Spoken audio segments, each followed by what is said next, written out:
Welcome back to Speak Pact. We are thrilled that you are here with us. Today, I have a Hall of Fame keynote speaker. His focus is tremendously important for speakers who are on the rise in the areas of relationship building, of referral, m- getting those referrals for that next great speaking engagement, and all the things. We have Bob Burg with us. He is the co author of the international bestseller Go Giver, and he is co founder of the Go Giver Success Vault. For over 30 years, Bob Burg has been helping entrepreneurs and sales professionals build relationships, communicate their value, and accelerate their business growth. Although for years he was best known for his sales classic, Endless Referrals. If you haven't read it.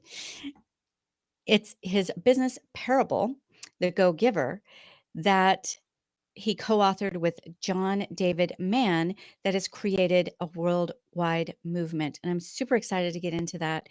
Bob, welcome to the stage. Thank you, Antoniette. It's great to be with you. You as well. And, the act of giving um, serves so many purposes, especially when we really just give to give versus give to get. So can you dive into what led you on this path? And you are a sought after speaker with a huge following. Kind of share with us your journey from great idea to where you are now. Well, very briefly, I began in broadcasting first as a radio sportscaster, then a television news guy. wasn't particularly good at it, and graduated into sales. Really studied sales and began to study personal development. And after a while, things started to click. Eventually, I worked my way up to sales manager of another company years later, and from there started to share with others what was working for me based on all the things that I had learned from so many others, and have been very fortunate to be in the speaking industry or profession, whatever you want to call it, for about 35 years now. Uh, and as far as the idea for the Go Giver, it started back with my first book, Endless Referrals, which you were kind enough to mention, back in its first edition in the mid '90s, and it was really a book for. It was a how-to book for salespeople and entrepreneurs who knew they had a great product or service. They knew it brought a lot of value to people, but they didn't necessarily feel comfortable or confident in terms of building the kinds of relationships with people in their community that would cause people to want to do business with them directly and or refer them to others. So it was really Endless Referrals was my system of how to uh, develop those know, like, and trust relationships that would inspire that kind of word of mouth business.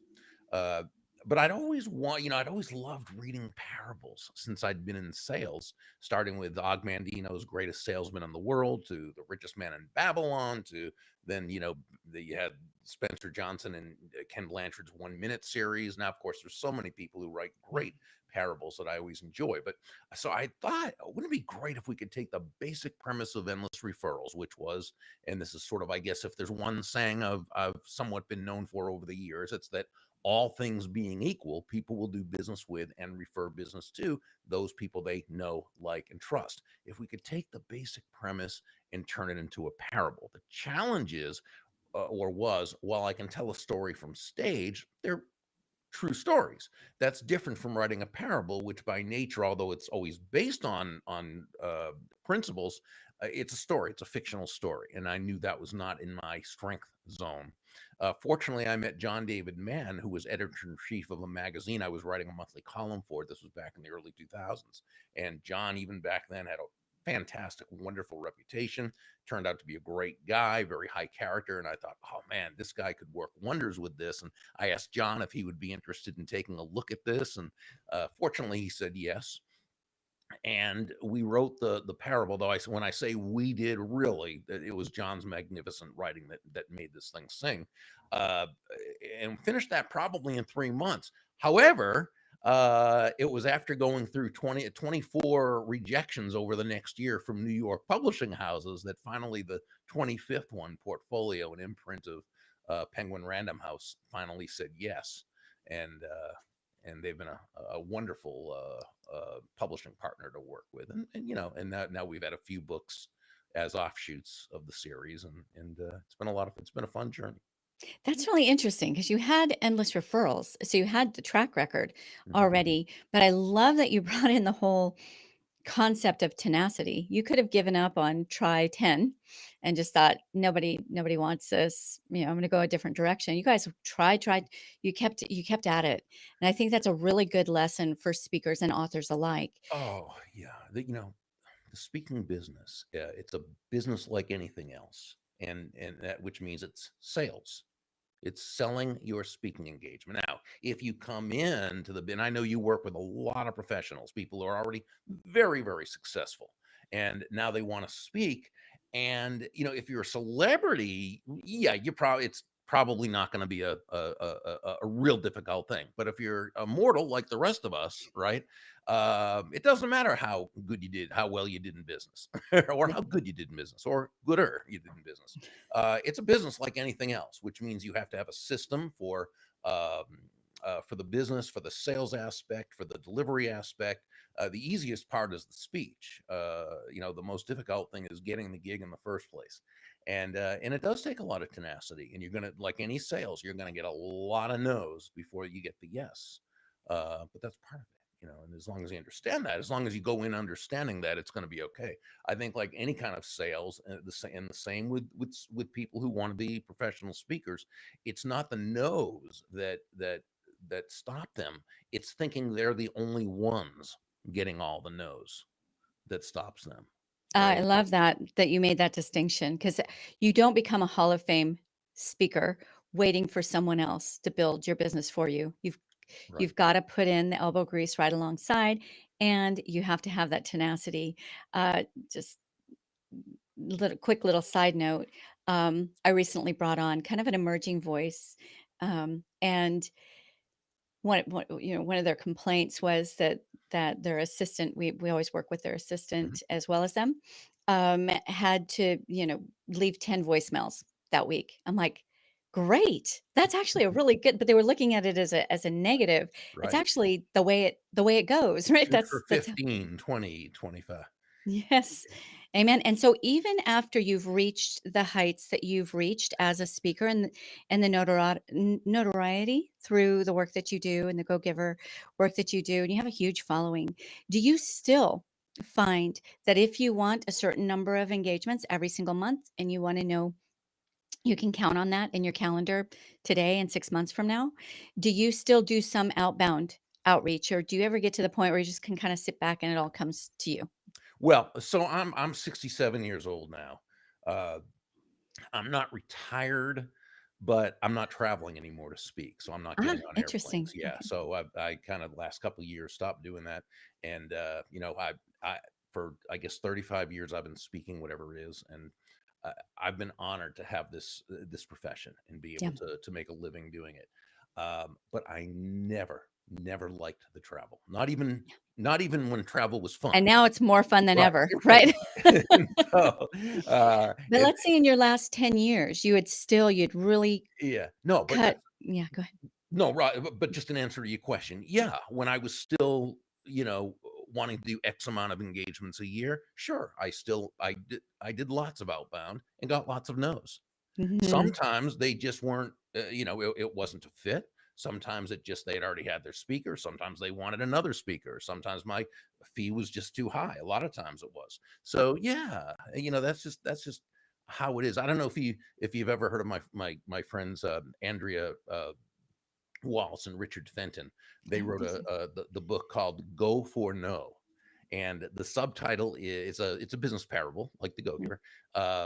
Their subtitle is "Yes is the destination, no is how you get there." Ooh, love it. Yeah, they Yeah. and they just came up with a follow up to that just a couple of weeks ago. But their book is it sold over 1 million copies. It's been a big, because really anyone who has succeeded in any kind of sales understands that, but no is still yucky, right? To use a technical term. And so what they do in that book is they really help reframe the idea, the concept of no. And Mhm. that doesn't mean we want to get the no's. Don't get me wrong. Again, yes is the destination, but it's understanding that no is how you get there. So if you can actually see the no's as a positive, if I get X number of no's, and that's again assuming you're doing things the right way. Mhm. If I get X number of no's, I'm going to get a yes. Okay. So what if I make a goal not to get the yes? What if my goal is to get X number of no's? Well, now and I thought they did a brilliant job. Plus, they wrapped it in a fantastic story. So I really think it's coming to grips with that's part of the business. Right, and I love that you brought that up because I think especially when you're in those upper levels, when you're 10,000, 15,000, 20,000, when you're getting those kinds of rates, the competition gets bigger and the opportunities get smaller because that kind of budget, Mhm, not every engagement's gonna have. mhm, So that just means the conversion rates go down, and so the number of outreach and touch points need to go up. sure. And I love that you mentioned once you embrace no, then you can look at it as a positive because that's Right. just one step closer to your yes. You Yes. don't need many yeses when you're at that level. Right? Yeah. So very, very The good. old saying is you got to fill a 5-gallon barrel of no's in order to get that quart of yeses. But the quart of yeses is what makes the career. Makes it all yeah, that's what makes the career. Ooh, such good stuff. Okay, so early on, I'm assuming you got this concept of relationship building and asking for the referrals. Can you give us some tactical on that for a speaker? So, what are some of the ways that you found are kind of the best inroads to start building those important relationships? And did you have a certain methodology behind asking for referrals, or can you walk us down that road? Yeah. Well, so when I started speaking, um, I started out with one niche, and I would work all the state organizations, um, and I would go through them, and the whole idea was to make the calls, find the interest, qualify them, and of course, if they were a qualified prospect, now you'd send through the mail, right? All the information sheets and the clumsy VHS tape and all those different things. And then you keep going. Of course, when I wrote the first book, Endless Referrals, that I wrote that really as a positioning tool, not as not for any other reason.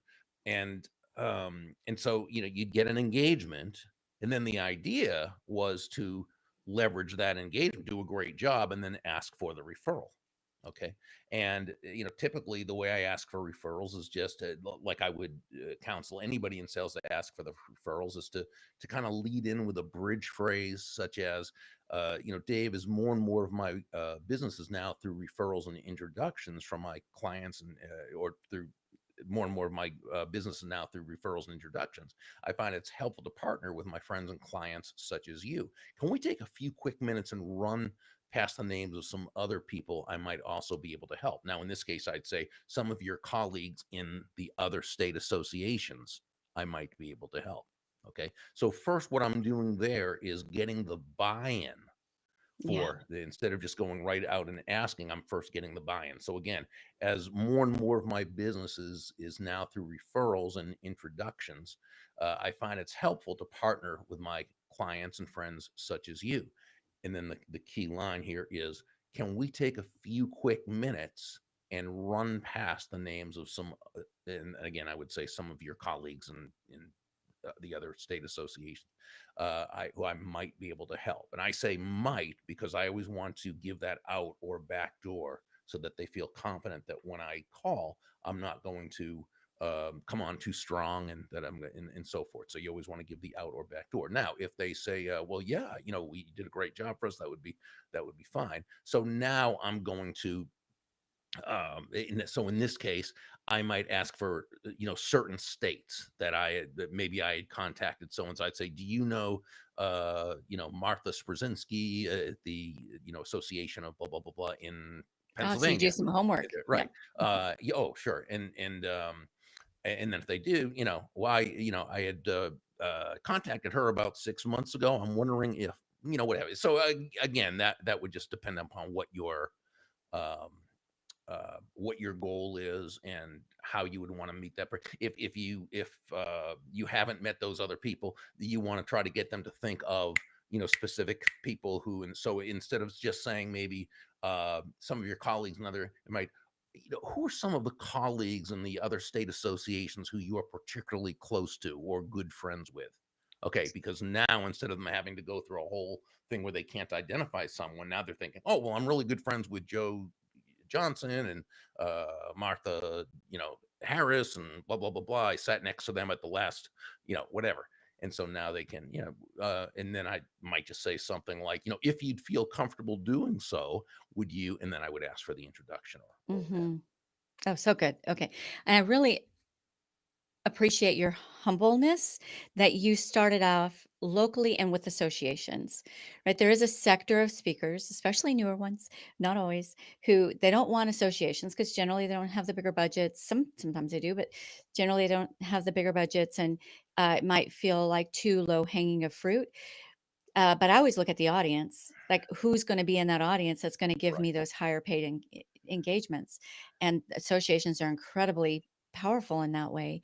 So, how did you go from associations to maybe corporations or conferences? And what was your favorite?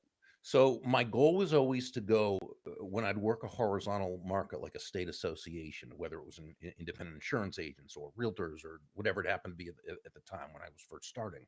So I picked like three niches and I would work those and I do it horizontally. But my goal was twofold. The first was to get to the national level to be Mm, asked to speak. Okay. So the first time I would speak at a national convention, it was probably a breakout session. Okay. And then the ultimate goal was to do their keynote, their general session. But remember who attends association meetings? People with companies, mhm. right? And if they're at these conventions, they're probably someone who's pretty involved with their company. So you're getting yourself in front of the right people that way. Right. Again, do it for a fee. You start out with whatever your fee is. You're the expert, and you can help them with that, and so forth. But I'll go one step further because I love what you said about the association level, which is usually the state level. Do the local ones too. Do the local ones for free if that's because you want to get the introduction to the state, right? And then from the state, but don't do the state for free. Now you're charging a certain fee and so forth. But let me suggest this: do 100 free talks at every Rotary, Kiwanis, Business Professional, Women's Associate, in your hometown, in your county, and do as many of them as you can for free, 20, 25, because what you're going to do is you're really going to get your rap down. You are going to nail exactly what you talk about, and that's where you want to do it. It's also, you're going to find you have certain laugh lines.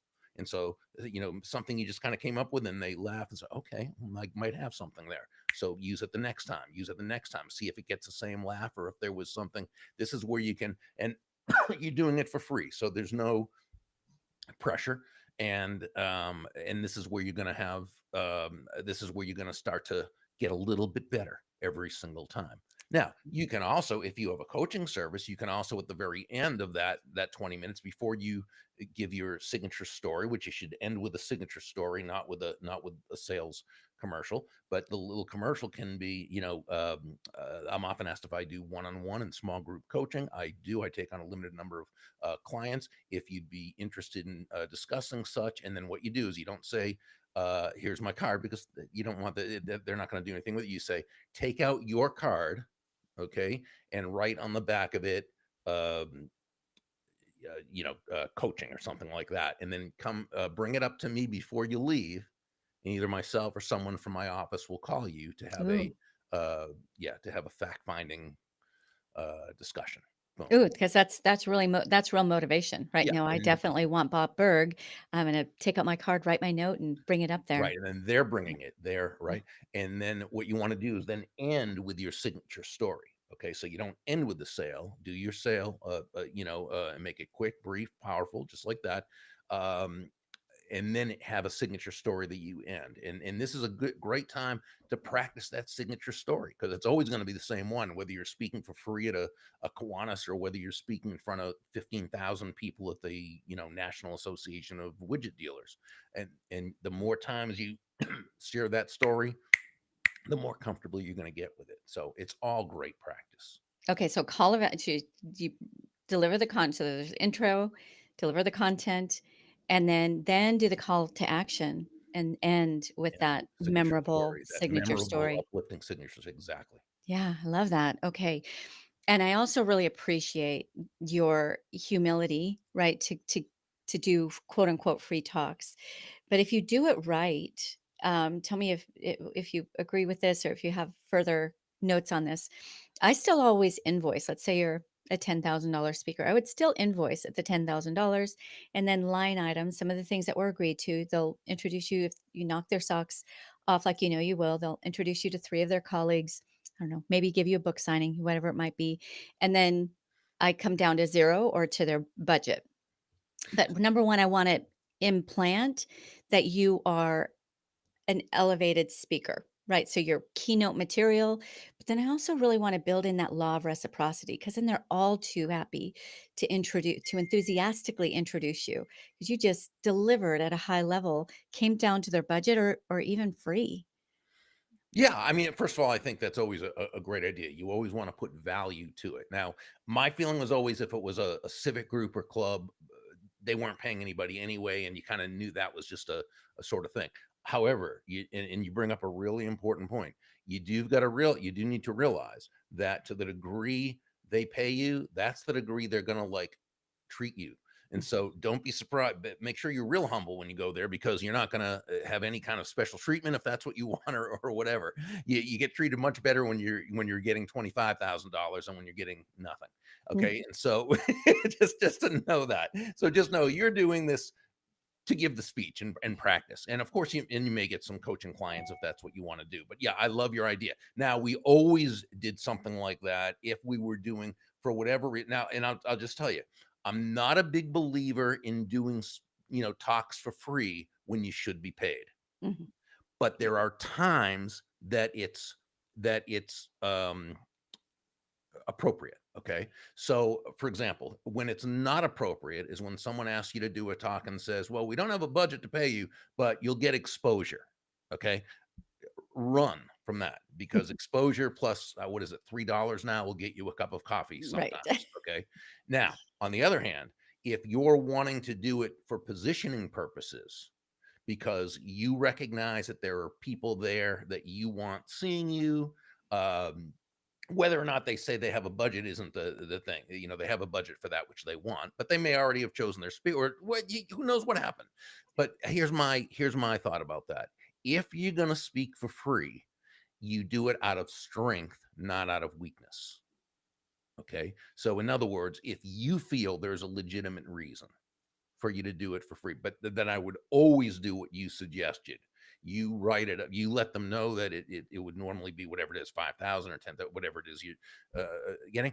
And then you absolutely itemize it and then say, fee waived, blah blah blah blah. But you also remember there are things you can ask for, such as if they are videoing it for the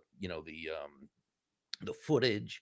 It might be their list of people. It might be if that particular group has a product or service that you'd be interested in. Maybe they'll do some sort of exchange. Um, so we always want to be very careful when it comes to doing anything for free that you should be paid for. Yeah. Such good wisdom. Okay, I know by this time in the Speak Pack show that the audience is going to want to know how do they find Bob Berg? Not hard, but where do you like to be found? Yeah, it really isn't difficult. It's Burg, BURG.com. That's another benefit of being Wow, a you're an licensed OG if you speaker. got Yeah. berg.com. Well, the funny thing about that is this was back in the 90s before anything, and I'm not a technical guy at all. Technology is really not my thing. So, but what happened was a couple of guys who had built a business, an online business, back before that was cool, right? They had called me because they had used, and they had told me that they had used endless referrals to build their technology business. Of course, I didn't know anything about technology. So I said, well, how would that help you? Whatever. And they said, because the principles you taught, how to develop those know, like, trust relationships, blah, blah. Mhm. They said, so we're calling because we want to do something for you in return. And I said, what? And they said, we're going to right now help you get something called Burg.com. And what I said to them was, Why would I need Why would I something want off that? Burg.com? And they said, just trust us on this one. And they helped me get did nothing Brilliant. at it for a few years. And then all of a sudden, boy, was I really glad these two guys called me.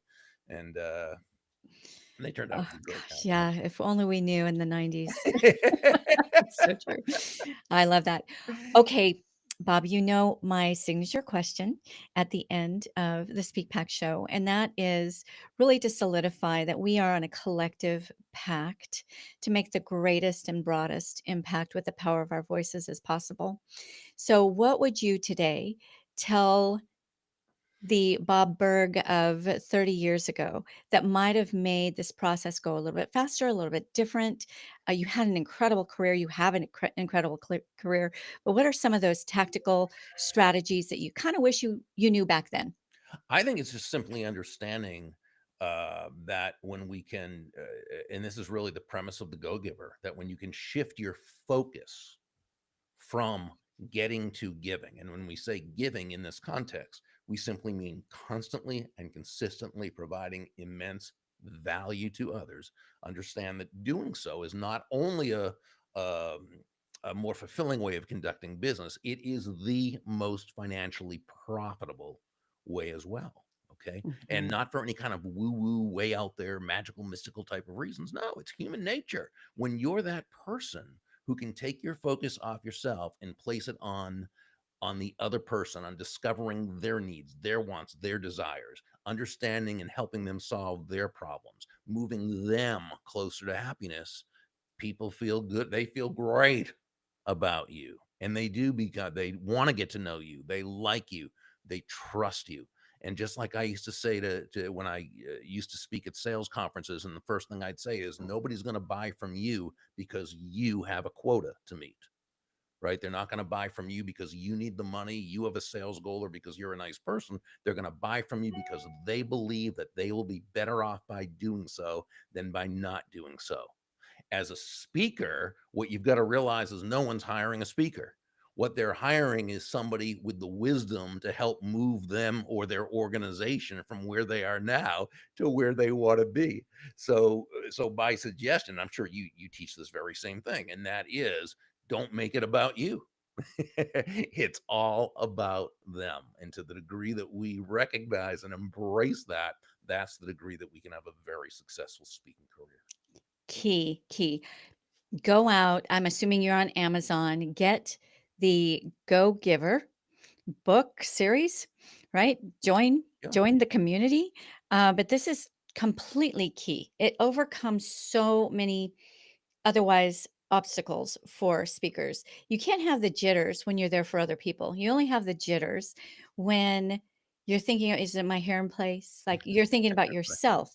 But when you're really there authentically for the audience, it does give back, even if you're doing it without that in mind. That giving piece, you can't outgive goodness. Right? That's There's just it true. just it perpetuates. It's good for your career. It's also good for your level of impact. And I love that you've really kind of encapsulated that in a way that high performers can grab onto and have some tactical strategies. Thank you, Antoniette. You're wonderful. You're a fantastic host, and I just appreciate everything you do. Well, ditto you. Thank you for giving us that beautiful, unrenewable resource, life resource of your time. I know how valuable it is, and we really do appreciate all of the wisdom that you've shared with the SpeakPact family. And for the SpeakPack family, go ahead and give both Bob and me some flowers today and that go give spirit, right? If you gleaned some insights and some value out of this, then chances are you know plenty of others who will do the same. So post it forward, and that really makes all of this work worth it. And it comes back around, right? Right, Bob? Absolutely. Right? Ciao, ciao for now.